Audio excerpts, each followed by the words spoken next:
एक ओंकार सतनाम करता पुरख निरपौ निर्वैर अकाल मूरत अजूनी सैभंग गुरप्रसाद जप आद सच जुगाद सच है भी सच नानक होसी भी सच। वाहिगुरु जी का खालसा वाहिगुरु जी की फतेह। Dear students, in this video I am going to prepare common size statement of profit and loss of this question. This question is given to you. आपको पेपर में भी इस तरह का ही क्वेश्चन होगा एंड इस तरह के क्वेश्चन में पूछा होगा या तो common size statement of profit loss या comparative statement of profit loss. तो मैं क्वेश्चन में क्या बनाने वाला हूँ, common size statement of profit loss. तो मैं हेडिंग लिखूंगा common size statement of profit loss. ये आपको हेडिंग ऐसे ही लिखनी पड़ेगी, common size statement of profit and loss of जिस भी कंपनी का, मीन्स कंपनी का नाम भी लिखा हुआ बहुत जरूरी है, of suppose Kingsey's maths park KMP as on 31 March 2018, क्योंकि यहाँ पे 2017 है फिर 18 है, फिर हम लिखेंगे as per part 2 schedule 3 of companies act 2013, part 2 schedule 3 of companies act 2013। आपको ये क्वेश्चन पूछा गया। तो इस तरह के क्वेश्चन में आपको सबसे पहले क्या करना पड़ेगा, यहाँ पे आप फॉर्मेट बना रहे हैं। फॉर्मेट में क्या होगा, पर्टिकुलर्स, देन यहाँ पे होगा note number, particulars note number, फिर 2017, फिर क्या लिखेंगे हम 2018। बट मीन्स हमारे को पूरा लिखना पड़ेगा। फॉर्मेट ऐसे ही बनेगा, particulars note number 2017 2018, note number 2017 फिर 2018। क्वेश्चन तो आप नोट डाउन कर चुके होंगे, तो अगर नहीं करा तो आप कर लें, वीडियो पॉज करके कर ले जाए। तो क्वेश्चन हमारा कुछ इस तरह का होगा और हमारे को यहाँ पे सॉल्व करना, ध्यान से देखिएगा। फिर अब ये भी याद रखना, कॉमन साइज बैलेंस शीट में पर्टिकुलर्स नोट नंबर 2017 2018, फिर हम अगली हेडिंग क्या होगी, percentage of revenue from operation, percentage of revenue from operation, ये चीज याद रखना, percentage of revenue from operation, और साथ में साल पहले 2017 फिर 2018, यहाँ पे 2017 लिख देंगे। फिर अगली हेडिंग होगी percentage of revenue from operation 2018, percentage of revenue from operation 2018, अगली हेडिंग हमारी ये होगी।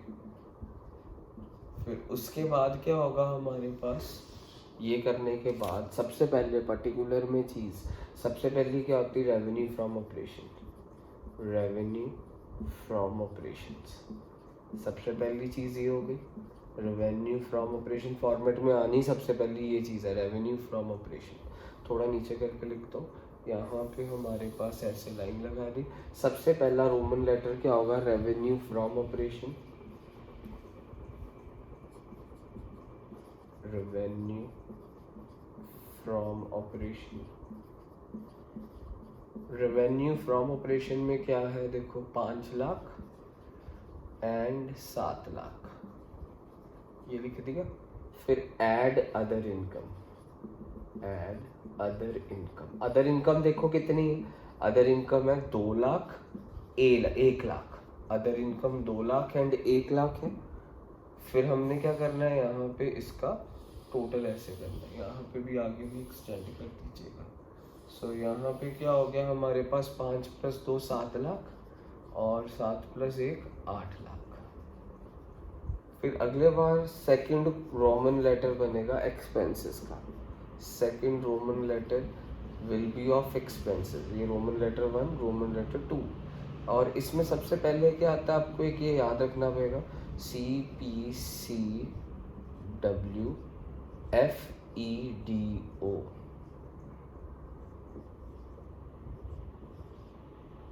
फॉर्मेट ये लिखिएगा, CPCWFEDO।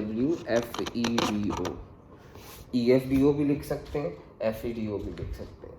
So C stand for what? C stand for cost of material consumed.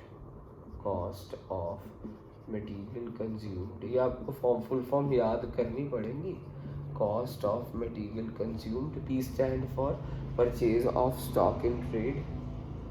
Purchase of stock in trade. फिर उसके बाद C stand for change in inventories. Change in inventories. फिर W stand for work in progress.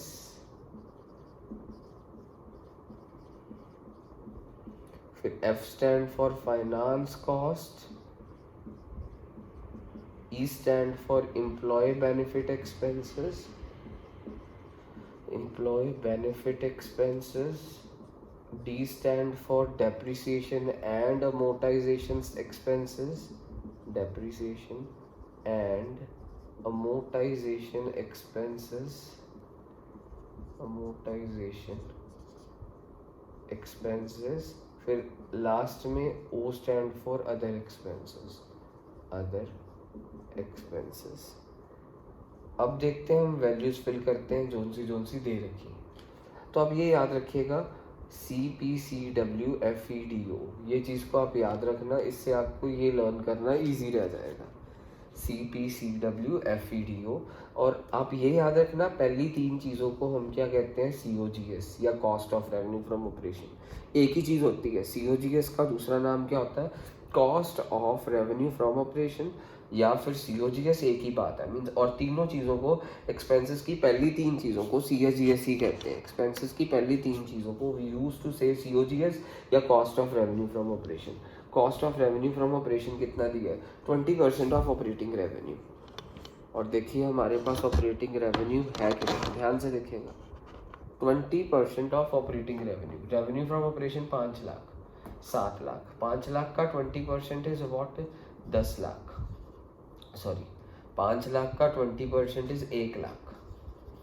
Means हमारे ये तीन चीज़ों का total is called, पहली तीन चीज़ों को एक्सपेंसेस के, उसको COGS या cost of revenue from operation कहते हैं। और देखिए यहाँ पे सबसे पहली चीज़ क्या है?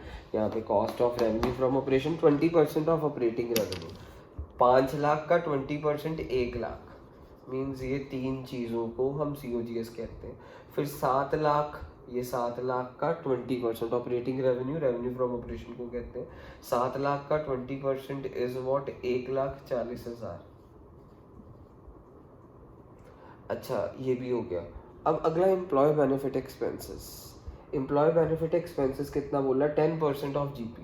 आपको कोई वर्क इन प्रोग्रेस नहीं है, कोई क्वेश्चन में फाइनेंस कॉस्ट नहीं दिया, ऐसे ब्लैंक छोड़ दिया। अब हमारे पास बेसिकली एम्प्लॉय बेनिफिट एक्सपेंसेस है। एम्प्लॉय बेनिफिट एक्सपेंसेस देखो क्या बोल रहा होगा क्वेश्चन में, 10% ऑफ GP पता कैसे निकलता है? ये रेवेन्यू फ्रॉम ऑपरेशन में से COGS माइनस कर दो। पहली तीन चीज़ों को COGS कहते हैं, या फिर पहली तीन चीज़ों को cost of revenue from operation कहते हैं। सो रेवेन्यू फ्रॉम ऑपरेशन में से COGS माइनस करते हैं तो वो क्या आएगा? GP।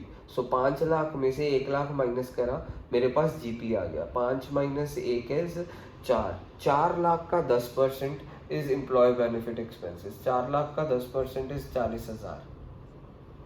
ठीक है, 4 लाख का 10% इज 40,000।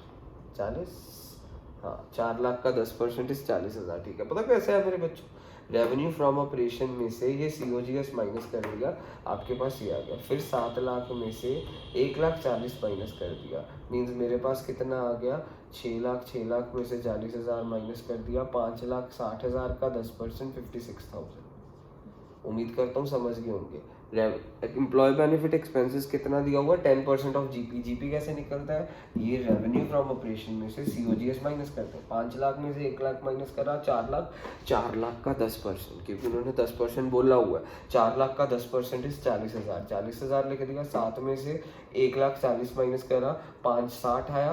5 60 का 10% इज वॉट, 56,000 हो गया। अब हम क्या करेंगे, अब हम एट प्रेजेंट करने वाले हैं, यहाँ पे एक्सपेंसेस का टोटल आ जाएगा, यहाँ पे एक्सपेंसेस का टोटल आ जाएगा। सो यहाँ पे एक्सपेंसेस का टोटल क्या होगा,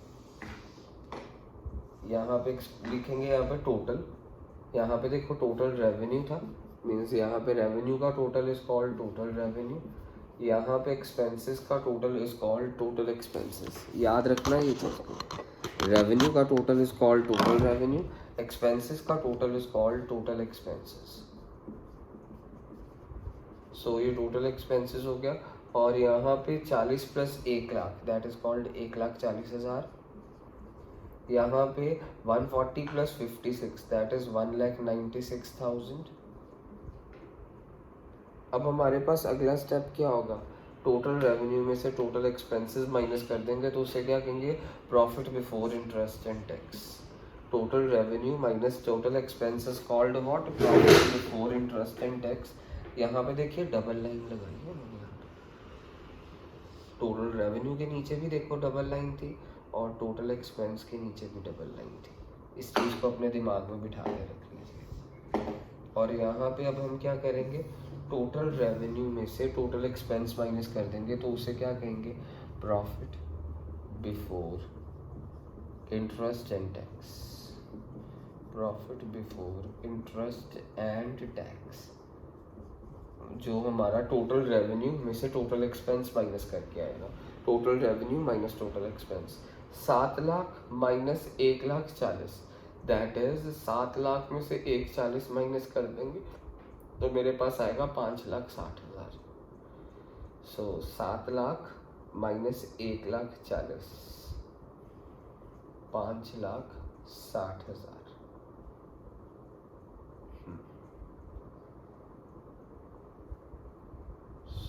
ਇੱਥੇ ਇੱਕ ਹਾਂ ਠੀਕ ਹੈ। ਸੋ 7 ਲੱਖ ਮਾਈਨਸ 140 ਇਜ਼ ਵਾਟ 5,60,000। ਇੱਥੇ ਹੁਣ ਕੀ ਕਰਾਂਗੇ, ਟੋਟਲ ਰੈਵਨਿਊ ਚੋਂ 8 ਲੱਖ ਦੇ ਵਿੱਚੋਂ ਆ ਦੋਨੋਂ ਮਾਈਨਸ, ਮੀਨਸ ਆਪਾਂ ਪਹਿਲਾਂ ਕੀ ਕਰਿਆ, profit before interest and tax ਕਿੱਦਾਂ ਆਇਆ, 7 lakh total revenue minus total expense, 7 lakh minus 140 that is 560। ਹੁਣ ਅਸੀਂ ਕਰਾਂਗੇ 8 ਲੱਖ ਮਾਈਨਸ 196, 8 ਲੱਖ ਚੋਂ ਅਸੀਂ 196 ਮਾਈਨਸ ਕਰਿਆ, ਸੋ ਆਪਣੇ ਕੋਲ ਆਏਗਾ ਪਹਿਲਾਂ 2 ਲੱਖ ਮਾਈਨਸ ਕਰ ਦਿੰਦੇ ਹਾਂ, ਤੇ ਬੇਸਿਕਲੀ ਮੇਰੇ ਕੋਲ ਆਇਆ 8,7,7 ਚੋਂ 96 ਮਾਈਨਸ ਕਰਿਆ ਦੈਟ ਇਜ਼ 6,04,000, 6,04,000। ਉਮੀਦ ਕਰਦਾ ਤੁਸੀਂ ਸਮਝ ਗਏ ਹੋਗੇ।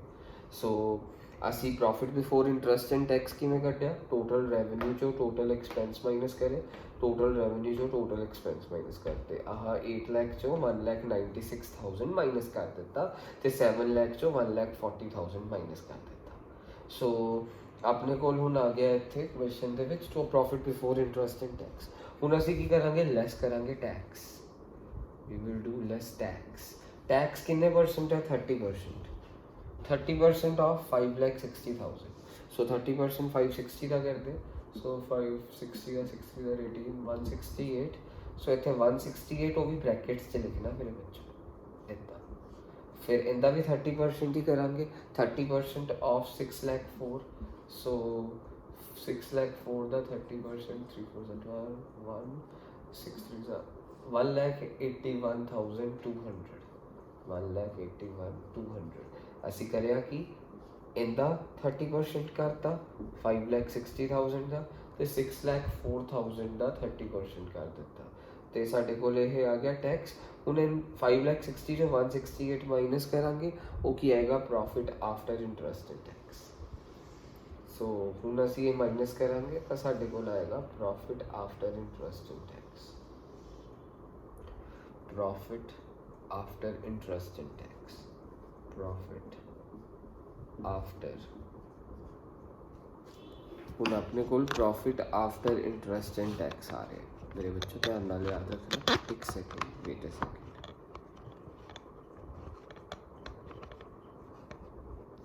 सो माइनस करके profit after interest and tax आएगा, इंटरेस्ट एंड टैक्स। सो 560 जो 168 माइनस करें साढ़े को आ जाएगा 10 - 8 2, 15 - 6 9, देन 4 - 3 92,000 ਇਹਦੇ ਚੋਂ ਮਾਈਨਸ ਕਰਿਆ 0, 10 - 2 8, 3 - 1 2, 10 - 8 2, then 5 - 1 4, 4,22,800। ਸੋ ਸਾਡੇ ਕੋਲੇ profit before interest and tax ਆ ਗਿਆ। ਹੁਣ ਇਸ ਤੋਂ ਅਗਲਾ ਸਟੈਪ ਕੀ ਰਹੇਗਾ ਉਹ ਧਿਆਨ ਨਾਲ ਦੇਖਿਓ। ਇਹ ਸਾਰਾ ਕੁਝ ਅਸੀਂ ਲਿਖ ਲਿਆ, ਡਰਾ ਵੀ ਕਰ ਲਿਆ। ਹੁਣ ਆਪਣਾ ਆਹ ਵਾਲੀ ਹੈਡਿੰਗਸ ਕਿਵੇਂ ਫਿਲ ਕਰਨੀ ਹੈ, ਸਭ ਤੋਂ ਇੰਪੋਰਟੈਂਟ ਪਾਰਟ ਹੁੰਦਾ ਆਹ ਵਾਲੀ ਹੈਡਿੰਗਸ ਨੂੰ ਫਿਲ ਕਰਨਾ। ਤੁਹਾਨੂੰ ਇੱਥੇ ਕੀ ਲਿਖਿਆ, ਕਾਮਨ ਸਾਈਜ਼ ਸਟੇਟਮੈਂਟ ਦੇ ਵਿੱਚ ਹਮੇਸ਼ਾ ਕੀ ਹੁੰਦਾ, percentage of revenue from operation ਪਹਿਲਾ ਵਾਲਾ ਸਾਲ, ਫਿਰ percentage of revenue from operation ਦੂਜੇ ਵਾਲਾ ਸਾਲ। ਮੀਨਸ ਇੱਥੇ ਹੋਊਗਾ ਕਿ 5 ਲੱਖ ਅਪੋਨ 5 ਲੱਖ ਇੰਟੂ 100। ਇੱਥੇ ਕੀ ਹੋਊਗਾ 2 lakh upon 5 lakh into 100, 2 divided ਬਾय 5 lakh into 100। ਫਿਰ ਇੱਥੇ ਕੀ ਹੋਊਗਾ 7 ਲੱਖ ਡਿਵਾਈਡਡ ਬਾय 5 ਲੱਖ ਇੰਟੂ 100। ਸੋ ਮੇਰੀ ਗੱਲ ਧਿਆਨ ਨਾਲ ਦੇਖਿਓ।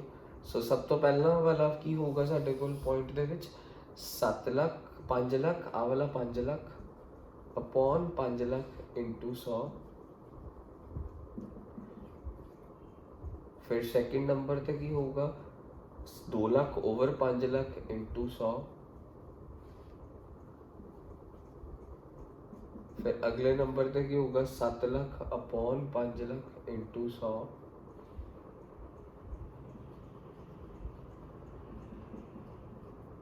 फिर अगले पे की होगा 1 लाख अपॉन 5 लाख, इनू ही बेस बनना आप हमेशा जो 2017 वाला फिल करना है। 1 लाख अपॉन 5 लाख इंटू 100। फिर अगला की होगा 40,000 अपॉन 5 लाख इंटू 100। उस तो अगला की होगा 140 अपॉन 5 लाख इंटू 100। इदा से फिल करी जाना 1,40,000 अपॉन 5 लाख इंटू 100। फिर 560 अपॉन मीनस 5,60,000 अपॉन 5 लाख इंटू 100। 560 हमेशा बेस ਰੈਵਨਿਊ ਫਰੋਮ ਆਪਰੇਸ਼ਨ ਨੂੰ ਬਣਨਾ। ਜਦੋਂ ਹੁਣ ਇੱਥੇ 560 अपॉन 5 ਲੱਖ ਇੰਟੂ 100। ਇੱਥੇ ਹੋਊਗਾ 168 ਬ੍ਰੈਕਟਸ 'ਚ ਲਿਖਣਾ ਕਿਉਂਕਿ ਮਾਈਨਸ ਹੈ। 168 ਡਿਵਾਈਡਡ ਬਾय 5 ਲੱਖ ਇੰਟੂ 100।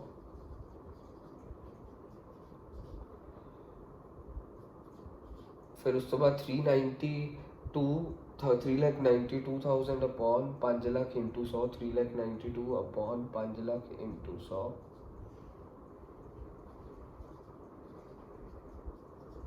ਹੁਣ ਅਸੀਂ ਇੱਥੇ ਆ ਜਾਂਦੇ ਹਾਂ। ਇਹਦੇ 'ਚ ਪਹਿਲੀ ਚੀਜ਼ ਕੀ ਹੋਗੀ 7 ਲੱਖ अपॉन 7 ਲੱਖ इंटू 100।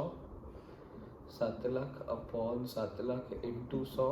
फिर अगली चीज़ की होगी 1 लाख अपॉन 7 लाख इंटू 100।